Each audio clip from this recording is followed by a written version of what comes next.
How the West Got China's Social Credit System Wrong. July 29, 19, by Louise Matsakis. Wired magazine. It occupies a spot next to Black Mirror and Big Brother in popular imagination, but China's social credit project is far more complicated than a single, all-powerful numerical score. In October 2018, Vice President Mike Pence paid a visit to the Hudson Institute, a conservative Washington, D.C. think tank, to give a wide-ranging speech about the United States' relationship with China. Standing stiffly in a shiny blue tie, he began by accusing the Chinese Communist Party of interfering in U.S. politics and directing Chinese businesses to steal American intellectual property by any means necessary. Pence then turned his attention to the country's human rights abuses, starting not with the persecution of religious minorities, but with a peculiar governmental initiative, the Social Credit Project. By 2020, China's rulers aim to implement an Orwellian system premised on controlling virtually every facet of human life, the so-called social credit score, Pence said. In the words of that program's official blueprint, it will allow the trustworthy to roam everywhere under heaven while making it hard for the discredited to take a single step.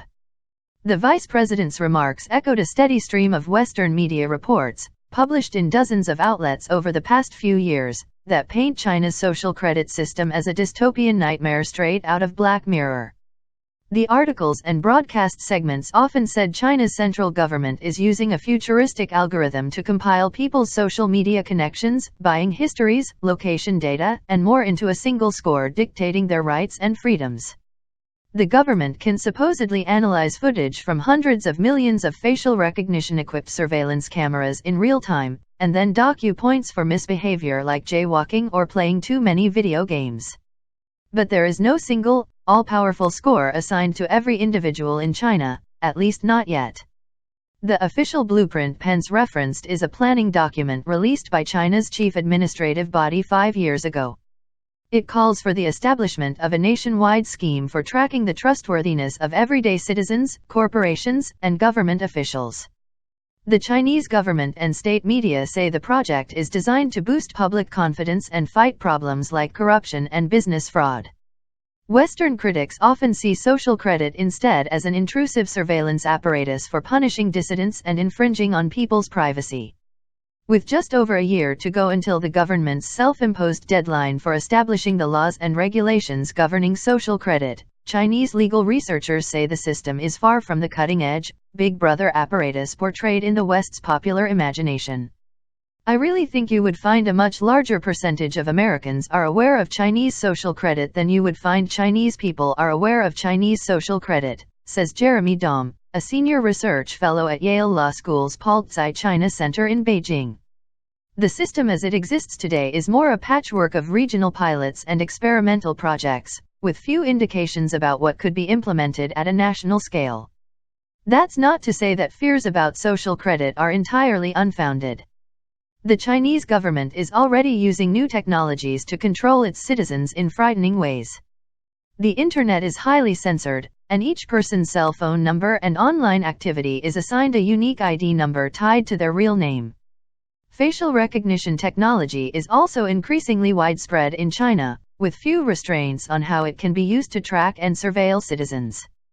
The most troubling abuses are being carried out in the western province of Xinjiang, where human rights groups and journalists say the Chinese government is detaining and surveilling millions of people from the minority Muslim Uyghur population on a nearly unprecedented scale.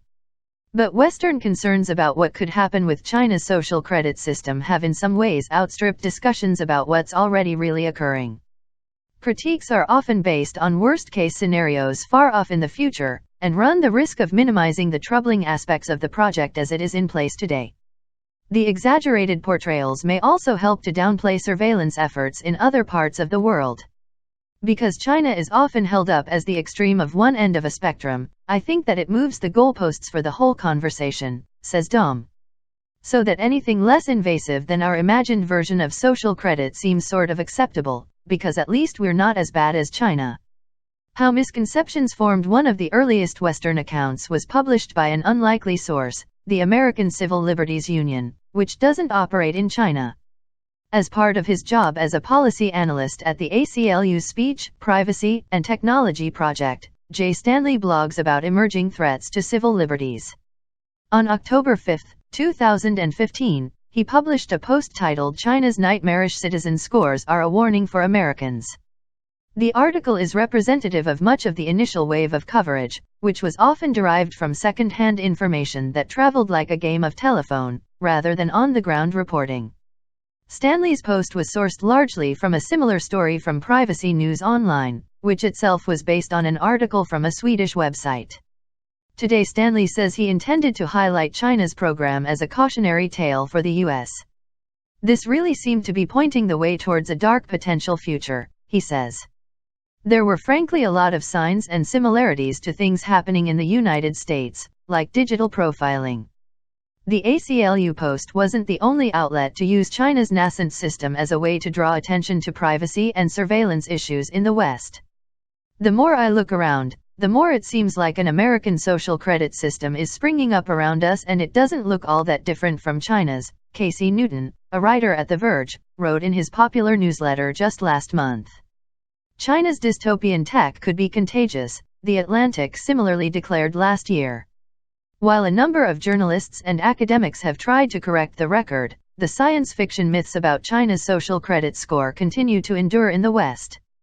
There's so much that's been written about this now that's wrong, that it's really taken on a life of its own, says Shazda Ahmed, a PhD student at the University of California at Berkeley studying the social credit system in China. I still see articles quoting things from 2014, 2015, that I thought were largely debunked. The confusion is understandable, though. First, there's the language barrier. Dom says the phrase social credit has different connotations in English that it does in Chinese. To an English speaker, the two words together might signal a reference to interpersonal relationships. In Chinese, the term is more closely associated with a phrase like public trust.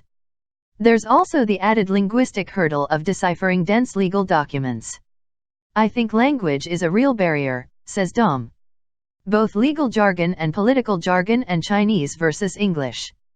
The original plan for social credit released in 2014 is also vague and sweeping, and it wasn't entirely clear what the project might ultimately consist of. They expected the different parts of the government, both centrally and locally, to try out their own approach in terms of implementation, says Xin Dai, a professor and associate dean at China's Ocean University Law School, who has researched social credit. You have this really massive but also chaotic scene of different people trying to put together different types of programs. For example, the government partnered with corporations on some early initiatives, including credit scores calculated by private tech companies, like Ant Financial's Sesame Credit program. In 2015, the Chinese government authorized 8 tech companies, including Ant Financial, an affiliate of the corporate giant Alibaba, to experiment with developing credit reporting systems for individuals. In addition to financial data, Sesame Credit does take into consideration things like social media connections and purchasing habits, a product feature that garnered a lot of attention in the West, including in a Wired cover story. By 2017, the Chinese government had decided that none of the pilots would receive authorization to be official credit reporting measures, due to concerns about potential conflicts of interest. But initially, it was unclear how closely tied the programs would be to the government's efforts, even in China. I think there were, and maybe still are, Chinese citizens who didn't quite understand that there was a difference as well, says Ahmed. Because in the beginning, Sesame Credit was marketing itself as contributing to the whole social credit system. Today, Sesame Credit, as well as other similar initiatives, essentially function like loyalty rewards programs. Participants with high scores earn privileges like renting a bike without leaving a deposit or deferring payment for medical expenses, but the scores are not part of the legal system, and no one is required to participate. The state-run projects that have captured the most attention in the West are the local pilots. Dozens of Chinese cities are experimenting with their own versions of social credit, and some have designed programs that do give individuals a personal numerical ranking. These initiatives largely don't rely on mass surveillance or supercharged artificial intelligence, and many citizens may not even know they exist. It's difficult to generalize about all of them, since they can vary widely. Some are incorporating blockchain technology, for example. For now it's not clear when, if ever, any of them will be adopted at the national level. The city of Rongcheng, about 500 miles from Beijing, is one place assigning residents individual social credit scores. According to policy documents outlining the project that Dom translated, it's relatively limited in scope. In order to lose points in the system, you would need to violate an existing law, regulation, or contract you entered. Maintaining exceptional creditworthiness is thus a matter of following the rules already in place. The benefits of maintaining a high score are also fairly modest, like free health checkups and the ability to apply for an interest-free loan. Looking at how fragmented this implementation is, you see that different governments don't have quite the same resources, says Ahmed. Some of the smaller cities, they can only subsidize fairly unexciting benefits. Blacklists and red lists. The primary mechanism of the social credit system are the nationwide blacklists and red lists.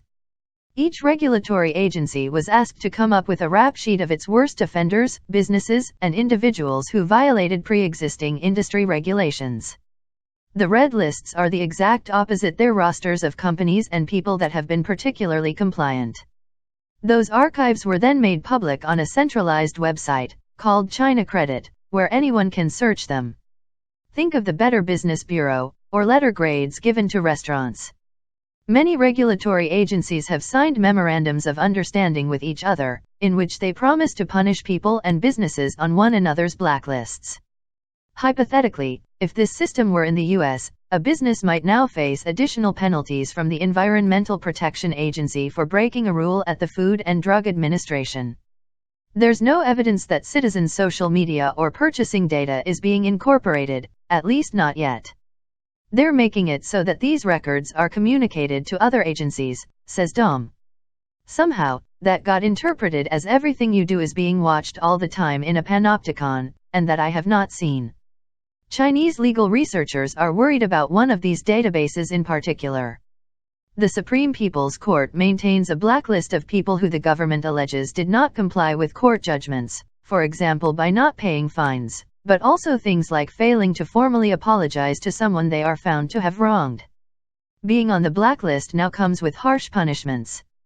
You might be unable to purchase high-speed train tickets, fly on an airplane, or send your kids to a private school.